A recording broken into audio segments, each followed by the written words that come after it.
Estamos con vos aquí desde Asertiva Play, también por Canal 11 de Punta del Este y a través de Asuntos Públicos de TCC, recibiendo ahora con gran gusto a la contadora Gabriela Valverde, es la subsecretaria del Ministerio del Interior.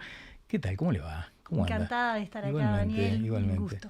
Bueno, muchas gracias. Me imagino agendas intensas. De hecho, este lunes hay una reunión con el presidente de la República, además. Está viendo, creo que ahora en estos momentos, Consejo de Ministros, exactamente. Para hablar de varios temas. Varios temas. Sigue siendo la seguridad, o en este caso la contracara, ¿no? La inseguridad, la principal inquietud de los uruguayos. Y ustedes todos los días, al empezar la jornada, tienen ese asunto en la agenda como prioritario. Sí, empezar y terminar la jornada, Claro. porque estas situaciones se dan 24/7, pero estamos trabajando muy coordinadamente desde el Ministerio del Interior y la Policía Nacional, en permanente contacto. Por supuesto que nuestra policía está trabajando muy bien, con mucha comunicación entre todos nosotros, coordinando actividades, operativos, etcétera. Gabriela, ¿cuánto de la policía? Mire la pregunta que le voy a hacer, porque de pronto nosotros tenemos,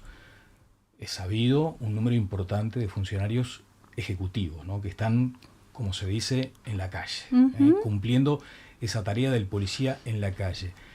Pero también nos consta, muchas veces tenemos bajas o por enfermedades o por licencias. ¿Hay una estimación del porcentaje que efectivamente hoy está cumpliendo funciones ejecutivas? Sí, tenemos en el Ministerio del Interior tenemos alrededor de 34.000 personas trabajando en todas sus unidades ejecutoras, todas las policías, el policía ejecutivo, el que las personas ven en la calle con su equipamiento tradicional. También tenemos policías ejecutivos que no tienen el equipamiento que todos conocen, porque por supuesto que están haciendo otras tareas que tienen más que ver con análisis, con inteligencia. Son los viejos detectives, digamos, la policía de investigación. Exacto, la policía de investigación. Cuanto menos se note, mejor. De inteligencia, por supuesto, para eso están. Tenemos policías que están en ruta, que son la policía caminera, que también son ejecutivos, claro, porque están previniendo delitos en ruta. Por supuesto que está bomberos, científica. Tenemos varias unidades que hacen una tarea ejecutiva, pero no necesariamente de patrullaje. Por supuesto también tenemos policías, recursos humanos que están en situaciones de de licencia por enfermedad, de otras situaciones. Hace un mes aproximadamente, quizás un poco más, comparecimos en la Comisión Bicameral de Salud en el Parlamento, y allí llevamos algunas cifras que teníamos finalizados en agosto, y tenemos para ese momento, y esto es un flujo permanente, ¿no? Porque vamos cerrando casos, pero claro, se pueden abrir otros. Tenemos alrededor de 2.200 personas que están en distintas situaciones, ya sea con afección de salud física, de afección de salud mental, otras situaciones que vienen de que en algún momento se los retiró y tenemos que volverlos a tomar, en el sentido de que, ya ese proceso de salud culminó, claro, pueden volver a la tarea, y en eso estamos también trabajando para minimizar esta situación que la persona ya puede volver a trabajar y no está pudiendo porque, los trámites lamentablemente son más lentos de lo que nosotros quisiéramos. Claro, allí hay casos de estrés postraumático, porque hay que estar en esa línea de fuego permanente, ¿no? Por supuesto, porque no solo, el policía obviamente en el momento que ingresa a la policía, que hace su capacitación y hace la promesa o la jura, sí, sabe que su actividad tiene riesgo de vida. Pero no es solo el riesgo de vida, sino también la afección en salud frente a determinados operativos, ir a casos de homicidio, ver niños involucrados. Ver niños, hay niños, niñas, hay mujeres en situaciones, bueno, muchas veces los homicidios, cómo queda el cuerpo. Y eso, por supuesto, que afecta emocionalmente, porque no podemos pretender, o por lo menos en lo personal, yo no puedo pretender que el policía se haga una coraza que después no sienta, porque el no sentir puede ser una autoprotección, pero también un alejamiento con respecto a la gente. Claro. Y eso es lo que nosotros no podemos pretender, que el policía termine siendo una persona que no sienta nada, ¿no? Deshumanizada, claro. Porque en el contacto con la ciudadanía, en la calle, en su patrullaje cotidiano, tiene que tener esa sensibilidad. Que no se escude detrás, literalmente, del escudo que muchas veces llevan, del casco, ¿no? Allí hay una persona también. Claro. El escudo y el casco es una protección física. Yo pretendo que no haya una deshumanización en lo emocional. Cuando dice yo pretendo, es muy interesante también destacar, señalar, que es la primera mujer en ocupar un cargo de estas características, contadora además, ¿no? Sí. Hay como una sensibilidad diferente a la hora de entender cuáles son las prioridades que merece el cuerpo policial desde la condición de mujer. Creo que sí, que ser mujer en estos casos, además soy la única en el comando político y en el policial, entendiendo como que está el ministro, estoy yo, está el director general, la única mujer soy yo ahí, y del comando policial, los tres, el director de la policía y los dos subdirectores son varones. Por supuesto que tenemos asesoras mujeres, hay directoras nacionales y directoras generales que son mujeres. Y yo creo que esta mirada de la mujer es diferente, una mirada femenina, complementa la mirada del varón en lo que tiene que ver históricamente con una mirada sobre la represión, sobre la prevención y más en esto de que yo pretendo, creo que más se vincula también con la gestión de los recursos humanos. Las miradas no son contrapuestas, sí son complementarias. Y siempre entiendo que en la gestión tiene que haber una gestión que se complemente entre la mirada masculina y la mirada femenina. Bien, no sé si maneja cifras y yo lo que voy a decir es simplemente una percepción personal, pero en un cuerpo muy masculinizado se ve cada vez más mujeres en la acción, ¿no? Sí. O sea, optan también por esta profesión. Sí, por supuesto. Es que siempre han optado. El tema es cuánto se ve. Claro. Y el tema es cuánto se les ha permitido ingresar. Cuando las pruebas de ingreso o las condiciones para el ingreso han sido más vinculadas con una destreza física o una resistencia física, evidentemente que en igualdad de condiciones, o sea, en igualdad de pruebas o de exigencia, han primado siempre el que gane la fuerza física o la destreza física de los varones. En promedio. Por supuesto que hay muchas mujeres que pueden más que varones. Exactamente. Pero en promedio corría más hacia el ingreso de los varones. Cuando ya se complementa con otro tipo de destrezas que tiene que ver con lo emocional, con lo intelectual, bueno, ahí las mujeres van ganando otro territorio. Sí. ¿Por qué? Porque además hay evidencia que las mujeres tienen una trayectoria educativa más alta que los varones por distintos motivos. La sociedad ha hecho históricamente que el varón tenga que salir primero a trabajar y por supuesto que su trayectoria educativa es truncada por distintos motivos, el varón proveedor que tiene que llevar a su casa y demás. O a veces la propia mujer tiene necesidad de fortalecer aún más sus conocimientos académicos para tratar de competirle al hombre, ¿no? Eso también es así. Eso lo veo. A mí sin duda me exigen mucho más que a los varones. Exactamente. Ahora, Gabriela, Hace mucho tiempo que hablamos de estos asuntos en distintos espacios y más allá de los gobiernos, siempre queda planteado el enorme desafío de, no digo separar, porque ahí sería también segregar, pero de cuidar más al policía que después tiene, al policía o a la policía que después tiene que ir a vivir al mismo barrio que al delincuente o que a la persona que probablemente en algún momento tenga que enfrentar. No se ha resuelto todavía el tema de la vivienda policial de la manera que me imagino ustedes aspiran.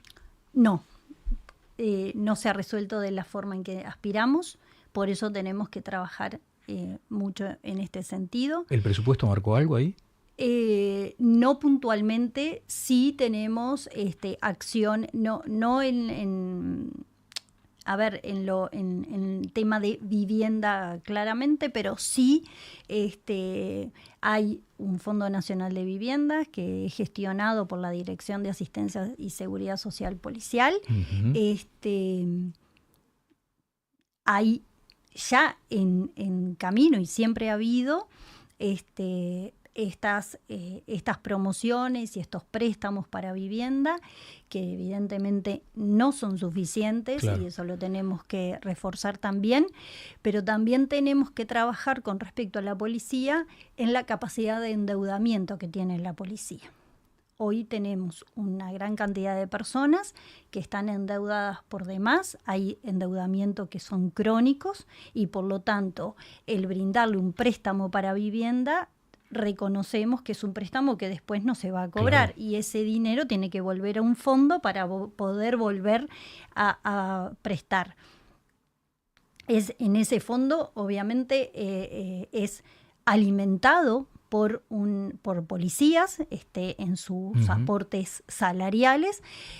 Ese fondo se presta, hay sorteos para acceder, pero sorteos para acceder a una cartera de policías que puede pagarlo. Claro. Porque claro, si no se genera un endeudamiento que no es posible cobrar, ese fondo va a quedar desfinanciado. Sí. Entonces, hay más allá de esto, Uruguay no tiene grandes muros ni grandes diferencias territoriales donde estemos unos y otros por separado. La policía viene de distintos orígenes, sobre todo en la escala básica, y vive en todo el territorio. Sí. Hay policías que viven en la franja más costera y hay otros policías que viven más en la zona, sí, en la zona norte. Sí. A veces nos preocupa más cuando el policía está en territorios donde hay mayor niveles de criminalidad y violencia, porque esa policía, por supuesto, que es reconocida por sus vecinos, por sus mucho vecinas, más expuesta, la familia permanece allí, ¿no? Tenemos que trabajar en ese sentido, tenemos que mejorar esas condiciones, pero evidentemente tenemos que ir un paso antes a tratar de que haya policías que tengan capacidad de sostener préstamos para vivienda.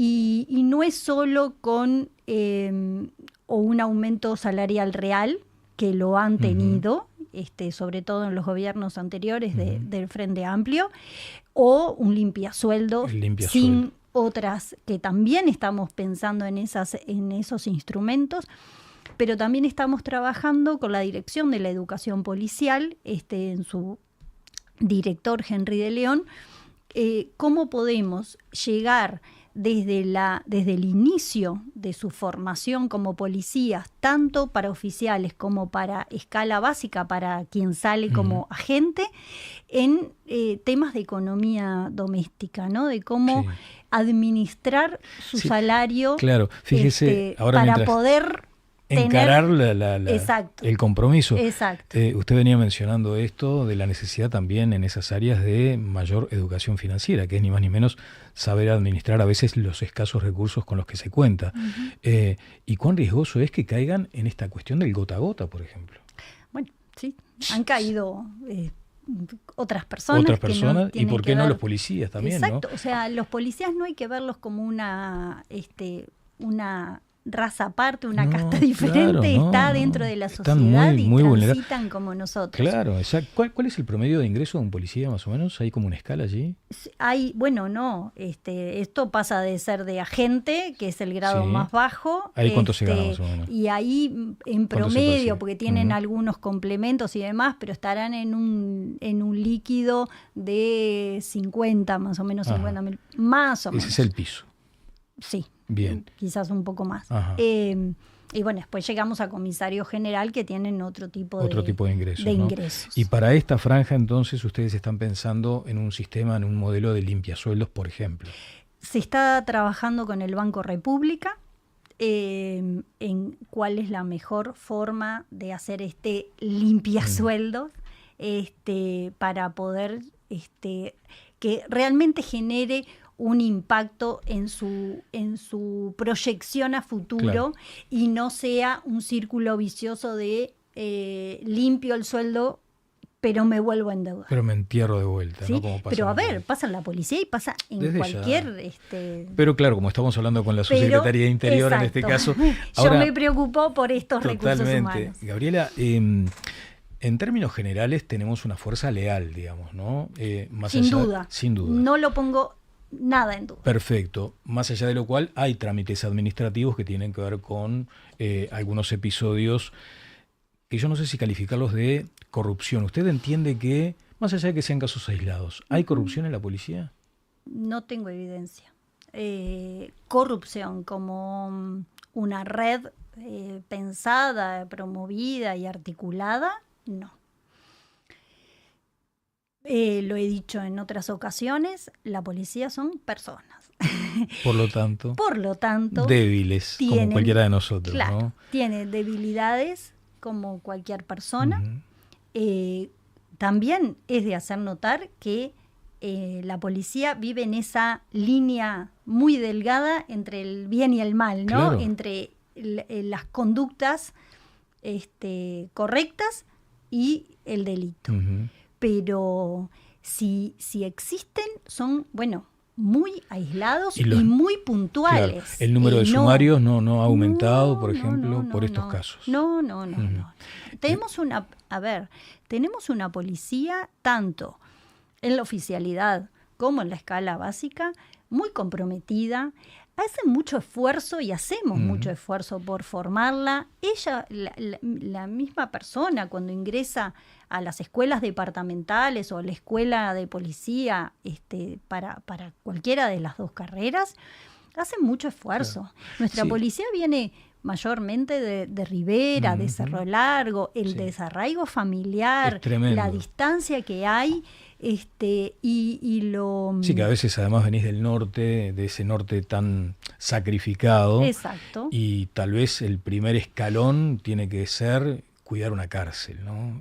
Muchas veces. Y ese es un asunto delicado. Muchas veces. Ahora, ¿sabe que le preguntaba, Gabriela? Porque en realidad a veces no es que el policía quiera aceptar algo que claramente está reñido con la ética, sino que a veces se ve obligado. Porque si está en un ámbito, en un ambiente donde las presiones son de tal manera que es o aceptás esto o tu familia va a pagar las consecuencias, y a veces te recostás contra el delito, ¿no? Pero ahora le quiero plantear lo que decía, por ejemplo, la fiscal Mónica Ferrero. La fiscal Ferrero, primero, vamos a ordenarnos, así que asumo mi responsabilidad. Me gustaría ir como comentando cosas muy graves, ¿no? Porque vamos a hablar, obviamente, de cuánto ha permeado el crimen organizado en estructuras como la policía, la justicia, en fin. Lo que pasó a la fiscal Ferrero fue un antes y un después, claramente. Me resulta un poco duro decir antes y después, porque sí en la fiscal y en su domicilio, pero no es la primera vez que ocurre esto. Ha ocurrido a jueces en Rivera, ha ocurrido en la Dirección General de Represión de Tráfico Ilícito de Drogas en el mismo local, y también en el local administrativo del Instituto Nacional de Rehabilitación, que tuvo un atentado el ex director nacional Luis Mendoza. Sí.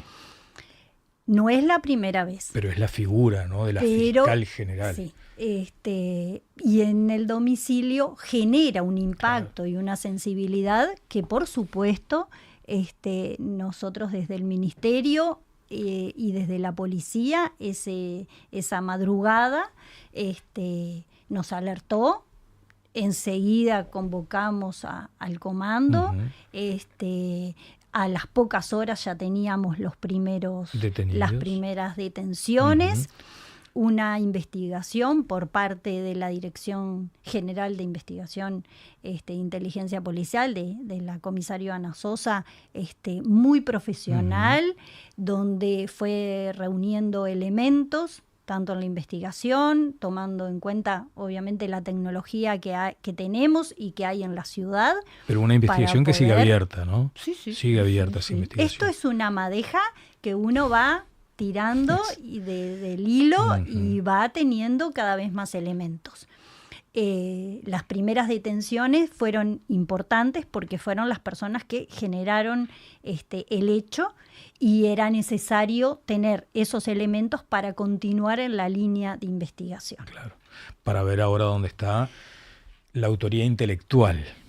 Eso se está investigando y por supuesto que lo tenemos que mantener en reserva. ¿Marcet descartado? Lo tenemos que mantener en reserva. Está bien. Por protección a todos, ¿no? A quienes están investigando, a la propia fiscal y a toda la ciudadanía. No, claro. Y no además, queremos un Río de Janeiro en Uruguay. Además quería apuntar a eso. La fiscal de corte lo que creo que el término además fue les imploró a los legisladores que tomen medidas para combatir este avance. Ella siente que es un avance del crimen organizado aquí en Uruguay, porque si no se toman medidas se va a llegar a una situación delicada, compleja. Así que una primera observación sobre esto terrible que está pasando en Río, ¿no? Y ¿cuánto cree usted que debemos cuidarnos para que no suceda en Uruguay? Ni sembrar el terror, ni poner la cabeza como el avestruz, ¿no? Julio Guarteche, ya hace unas cuantas décadas, advertía, y luego Mario Lallera también advertía, que el crimen organizado va avanzando en la región, en toda Latinoamérica y en la región, de forma muy hábil, con obviamente recursos que son importantes y poderosos, y que además va mutando en los mercados de forma también que puede ir permeando distintas estructuras, distintos estados, distintos países y gobiernos. Entonces, si en algún momento los países pusieron la cabeza como el avestruz, fue un grave error. Pero también considero que es un grave error estar en pánico, porque cuando un gobierno o un Estado entra en pánico, como una persona no puede pensar. Entonces acá es este suave equilibrio entre la alerta, ¿sí? Reconocemos que hay una situación, pero no la reconocemos desde el hecho de la fiscal o desde ahora las noticias internacionales que vienen desde Río. Hay una alerta o una ocupación en este sentido, en el cual estamos no solo la policía, sino también las autoridades ministeriales, atentos a esto en el día a día, con otras policías y otras autoridades ministeriales de otros países. Hoy hay coordinación regional. Por supuesto, el Mercosur en este sentido funciona y funciona muy bien. Sí. Más allá de los perfiles que puedan haber en cada gobierno, en cada país. Pero la preocupación y la ocupación sobre el tema de crimen organizado funciona en la región y funciona en Latinoamérica. Gabriela, ahora también, usted mencionó hoy a Guarteche, ¿no? Hace 20 años que venía mencionando además, no digo la desaprensión del sistema político, pero como que era un asunto que no se tomaba tan en cuenta por eso de la singularidad uruguaya. Acá no va a pasar nunca, acá no va a llegar nada de esto, y de repente literalmente hay balas que pican cerca, ¿no? Como lo que está pasando. Lo que sí se sigue sosteniendo es que las fronteras son un colador, Sí. que hay una situación allí muy delicada, que hay mucha fragilidad. ¿Se trabajó en estas horas en eso, en fortalecer los controles fronterizos? Sí, por supuesto que esto que te decía hace un momento, ¿no? Esto de poner la cabeza bajo tierra y no ver la realidad es un grave error. ¿Pasó ahora recientemente? No. Yo digo, Bien. hace 20 años Julio Huarteche lo advertía y bueno, yo no era autoridad política, sí era funcionaria del ministerio, pero no era autoridad política, con lo cual no quiero opinar. Entiendo que en su momento y con las condiciones que había se tomaron las medidas que Julio Huarteche, Mario Lallera y su equipo entendían conveniente. Quizás no todos el concerto político era consciente de esta situación. Yo creo que hoy sí, tanto el gobierno, la oficialidad como la oposición son conscientes de esta situación, y si no lo eran, las declaraciones de Mónica Ferrero, creo que si a alguien le quedó dudas, ya no hay dudas. Sí es verdad que Uruguay está entre dos grandes países que tienen graves dificultades con respecto al crimen organizado. Nosotros tenemos algunas oportunidades y muchas fortalezas en el sentido de que tenemos una sola policía. Eso nos da una robustez muy importante. Cuando dice una sola policía, ¿en la qué Policía términos? Nacional es una sola. Ajá. Tanto en Argentina como en Brasil hay policías que son federales como hay policías que son estaduales. Y por lo que he visto, voy a seguir defendiendo siempre nuestra Policía Nacional, por las coordinaciones que hay, por el liderazgo que hay, por las capacitaciones que hay, y esta coordinación que más allá, como te decía hoy al inicio, tenemos policías en ruta, policías en científica, policías, que son bomberos o en territorio, pero tienen todas una misma línea de coordinación, de estrategia y demás. Eso nos permite trabajar mejor con otras instituciones, porque en frontera, por supuesto que tenemos también que trabajar con otros organismos. Las Fuerzas Armadas, Las Fuerzas Armadas, sin duda alguna. También tenemos, por supuesto, otras policías que son de frontera, que tienen que ver con la aduana. Gabriela, ¿y no sería interesante de pronto evaluar una, no digo mejor coordinación, porque estarán todo el tiempo evaluando cómo se coordinan las policías con los funcionarios del ejército, en este caso, o de las Fuerzas Armadas, pero ampliar la acción de las Fuerzas Armadas en todo caso? No me corresponde a mí definir eso. Hay un comando ministerial, tanto la ministra como el subsecretario son dos personas que están muy capacitadas en este sentido. Nosotros tenemos excelente diálogo tanto con Sandra Lazo como con Joel Rodríguez, y ellos hacia abajo comandar con las distintas fuerzas para la protección de la frontera. Digo porque es cambió, complicada la protección de la frontera, exacto, porque y cambió, obviamente la frontera fluvial tiene sus aspectos, pero la frontera terrestre la frontera es mucho más tremenda. complicado. Porque ¿no? además te hablan del efecto cucaracha, cuando te corretean de un lado, seguramente te expandas para otro. Y allí lo que estaba previsto originalmente era determinadas características de esa acción militar en la frontera, pero ahora creo que, usted dice, y está muy bien, no hay que tampoco generar pánico ni dramatizar, pero para muchos la luz amarilla del semáforo pasó a roja con esto que está pasando en Río, ¿no? Entonces, ¿cómo se hace para actuar en consecuencia? Trabajar como venimos trabajando.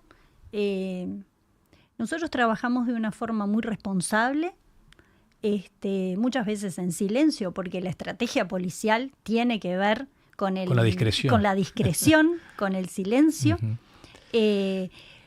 Por supuesto que lo que se previene o lo que no ocurre es difícil de medir, pero cuando no ocurren cosas, y cosas graves y de alto impacto, es porque en realidad estamos trabajando.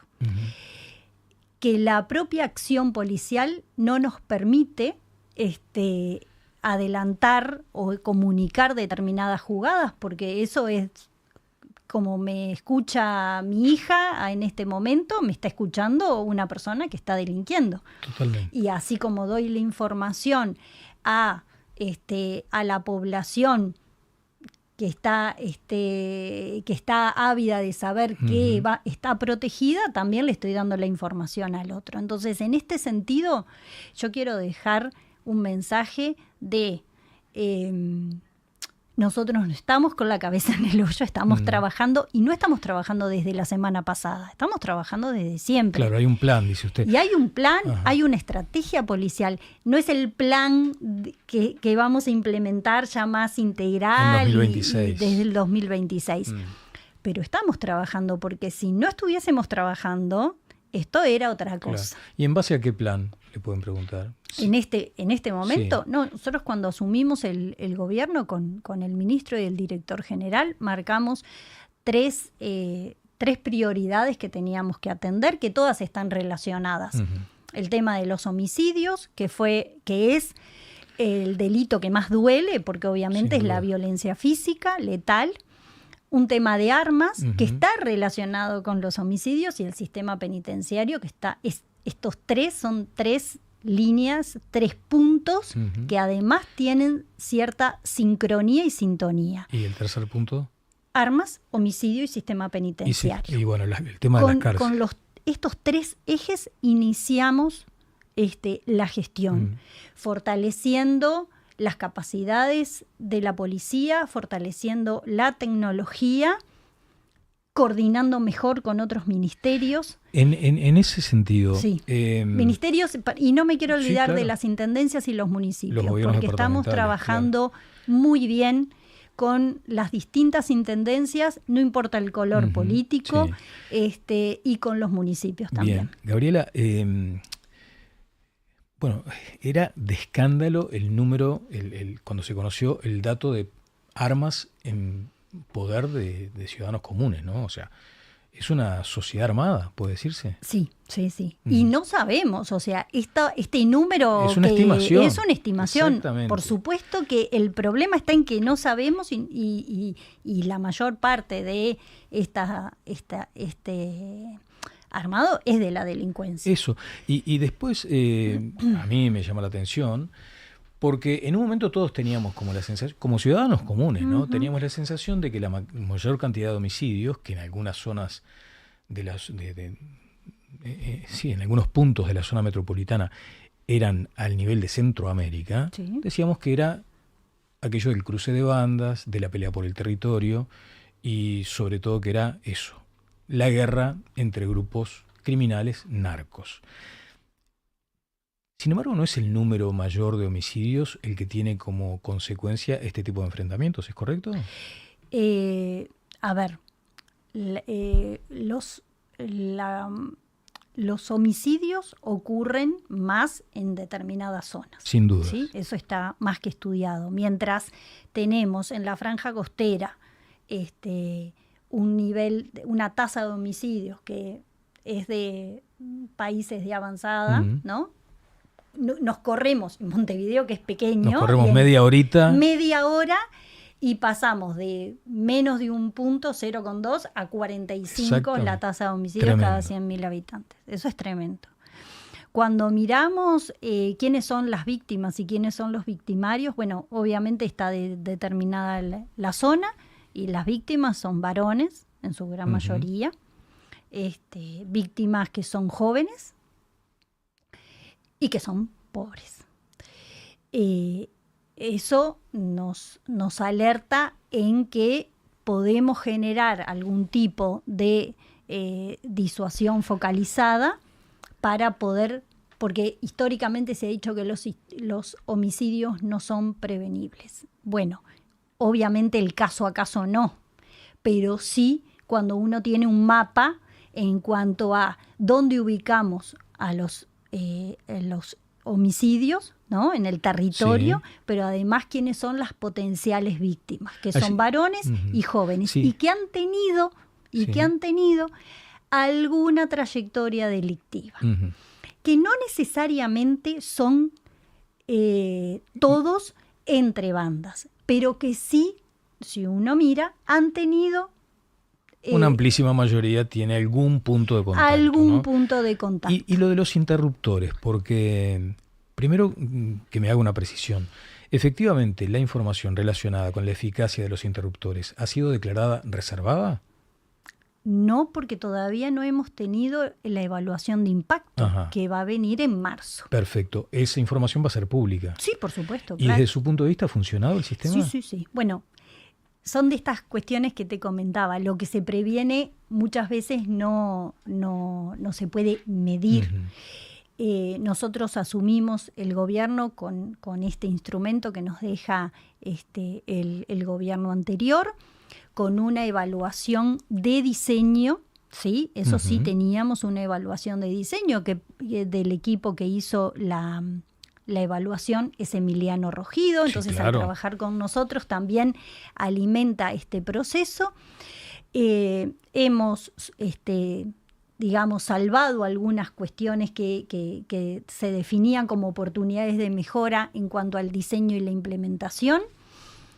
Hemos formado algunas mesas de análisis con respecto a los interruptores y lo venimos evaluando con un desempeño pero en principio, bueno como para fortalecer y fortalecer en el sentido de que estamos visualizando que es necesario en el mismo sentido de ser interruptores, pero de repente cambiando algún perfil y estando en otros barrios o en otros lugares que puedan percibir una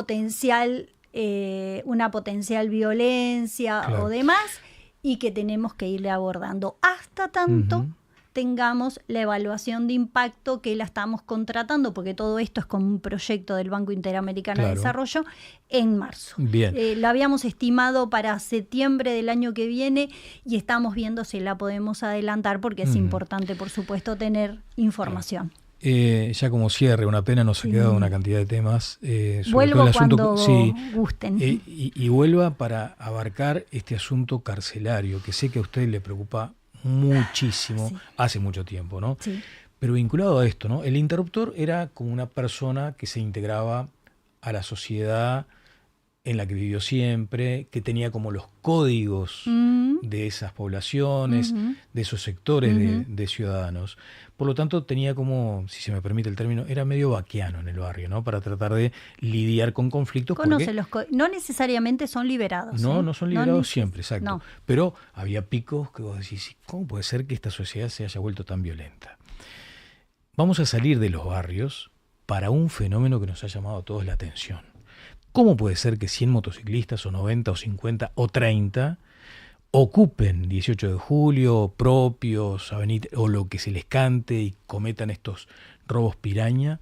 Y parece que hay, esto lo digo con todo respeto, parece que hubiera inacción policial, porque vos decís, ¿cómo puede ser que 100 chicos en moto sin matrícula, muchas veces sin casco, cruzan todo 18 sin respetar ni siquiera los semáforos? ¿Cómo actúa la policía ante este fenómeno que parece ser nuevo? No es nuevo, ya ha habido hace años también, en este sentido, hubo una cantidad de motos, si recuerdan, en una estación de servicio, que todas se concentraron ahí, se autoconvocaban. Consumieron combustible, que después una persona salió como para pagar y demás.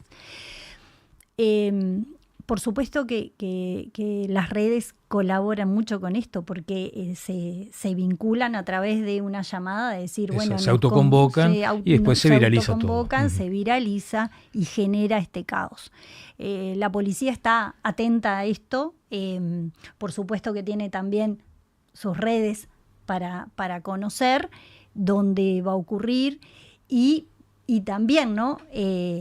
Cuando no ocurre, ¿sí? Cuando no ocurre, no es noticia. Claro. Este fin de semana hicimos, casi todos los fines de semana, no solo por esto, sino también por las picadas que generan mucho caos en el tránsito, los accidentes de tránsito que habituales en este sentido.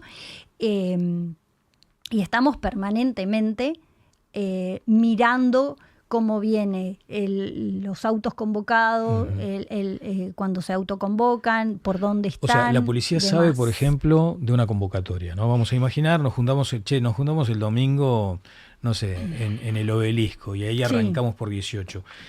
Esa información la policía la maneja. Ahora, ¿cómo puede actuar? Porque también uno se pregunta desde el otro lado, ¿y qué hago? ¿No? Yo policía, ¿qué hago? Yo autoridad, yo ministro.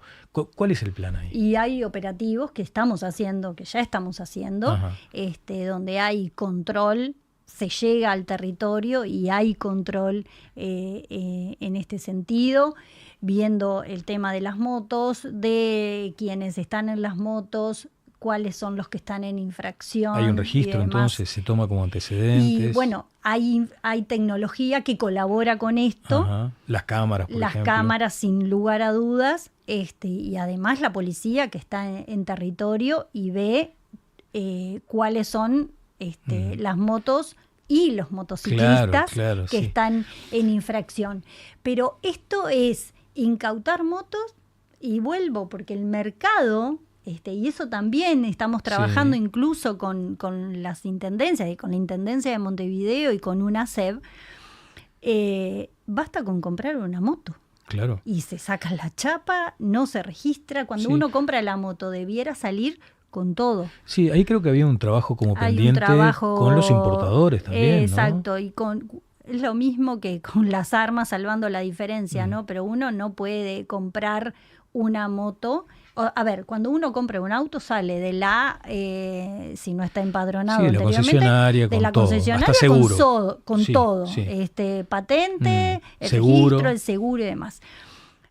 Con las motos debiera ser lo mismo, porque si no, es una moto que sale y está en la voluntad de quien la conduce y quien el propietario de hacer lo que tiene que hacer. Gabriela, ¿y eso de identificar, por ejemplo, que coincida la matrícula con el chaleco, con el casco? Sí, es una idea que está propuesta, que está en estudio, para que la persona cuando conduce, cuando compra la moto, bueno, el propietario, quien la use, tenga la moto con el empadronamiento correspondiente y los elementos de seguridad para sí mismo y para otros. ¿Y cuándo se va a hacer chaleco, y bueno, eso lo que pasa es que tiene que ver mucho con normativa que es municipal y de la intendencia. Entonces, se ha visitado y planteado estos temas en la UNACEB, asunto de las autonomías, el Congreso de Intendentes. ¿Qué tema? Yo creo que hay un acuerdo general con que esto es un problema y que hay que atenderlo. El tema es cómo se vehiculiza literalmente esto, como para poder llegar a una solución para todo el país. Claro. Pero sobre todo en la zona metropolitana es importante. Y metropolitana hablamos de San José, Canelones y Montevideo. Claro. ¿No? Sí, porque además voy a utilizar una figura de mi niñez o infancia, que resulta un poquito desagradable, pero ¿qué pasa? No es tanto el efecto en el crimen que pueda suceder con estos chiquilines que se juntan en moto, que también cometen delitos, sino era la mojada de oreja. Ese es el término que no sé si es apropiado. Sí, ¿viste? Cuando antes nos retábamos entre pares, ¿no? Era la mojada de oreja, ¿no? Entonces, es decir, esto es como mojarle la oreja a la policía, ¿no? O a la autoridad.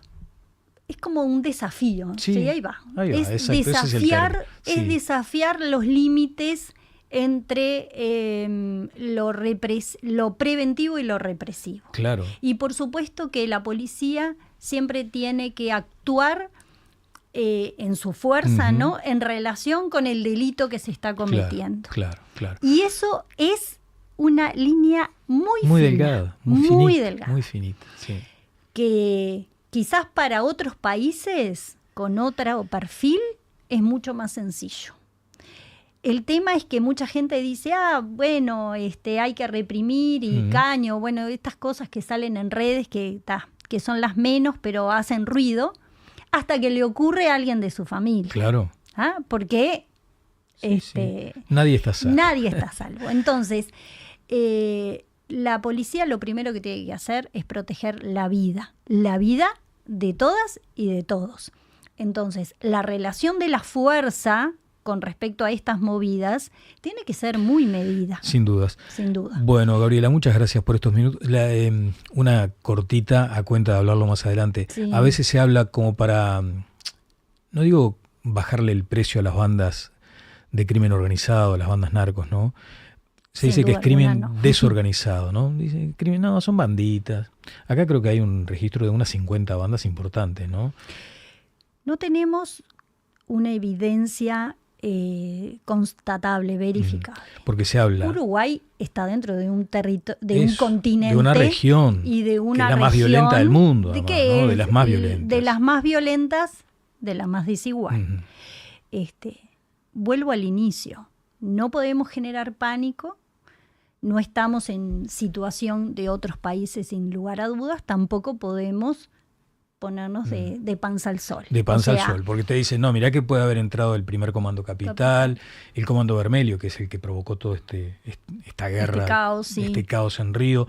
Ustedes tienen ese seguimiento, o sea, no es que de panza al sol, no. No estamos de panza al sol. Tampoco queremos, por supuesto, generar el caos que no está ocurriendo. Y esto quiero dejarlo nuevamente bien claro. Se está trabajando, tenemos una Policía Nacional muy profesional, muy comprometida, tenemos equipos de la policía que tienen mucha experiencia al respecto, no de ahora, vienen de muchos años trabajando al respecto y conocen, uno cuando está en los comandos y conversa sobre personas, ¿no? Como autoridad política me impacta positivamente ver cómo entre directores de la policía hay coordinación, pero todavía, pero además se sabe que fulanito es este que está vinculado con este y uno ve cómo la policía tiene claro. Ustedes ven ese mapa. Ese mapa lo ven ustedes a diario. Está el mapa. Bueno, quedemos tranquilos con eso. Está el mapa. Gabriela, muchas gracias. Muchas gracias a ti y bueno, saludos a todos y a las órdenes todas las veces que sea necesario. Quedaron muchos temas. La contadora Gabriela Valverde, la subsecretaria del Ministerio del Interior.